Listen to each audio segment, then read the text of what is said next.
So I did a video on this mixer a while back, the Bastl Dude, as to why I bought one in 2018. But since that video, I've really learned to love this thing, and I basically use it any chance I get. So with that being said, here are 5 reasons why I think you should consider getting one.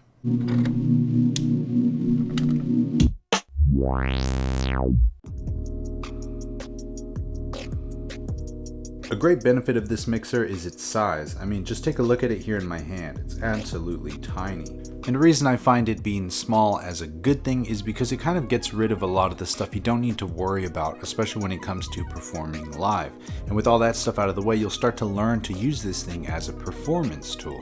All the while holding onto a lot of the bare essentials in a small footprint that'll basically fit between anything. And I mean, anything.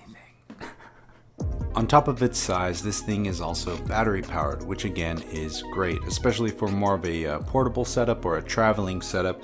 I do notice that the sound changes a little bit when your batteries start to get a little low on juice, so I usually keep a power supply with mine, but it's also fun to experiment.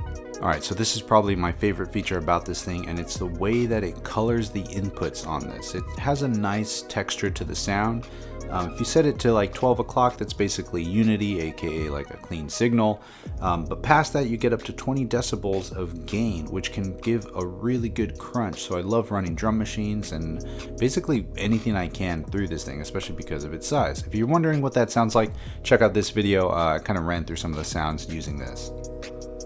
Mute buttons. This might seem a little boring, but mute buttons on a mixer is surprisingly getting hard to find, especially on smaller mixers. The reason I like them so much is because I use them as a performance tool, whether it's recording into a DAW or using it to perform live. They're super duper handy, especially when things start to go haywire and you're performing live. It's a lot easier to just do this than it is to try and find a knob and turn it all the way to the left and get it down to 0 as quick as you can. And last but not least is the amount of inputs. I know that 5 mono inputs might seem a little bit limiting, but it's definitely not. I found the sweet spot to be about 3 to 5 instruments when I'm making a song, whether it's in a DAW, live, or performing live.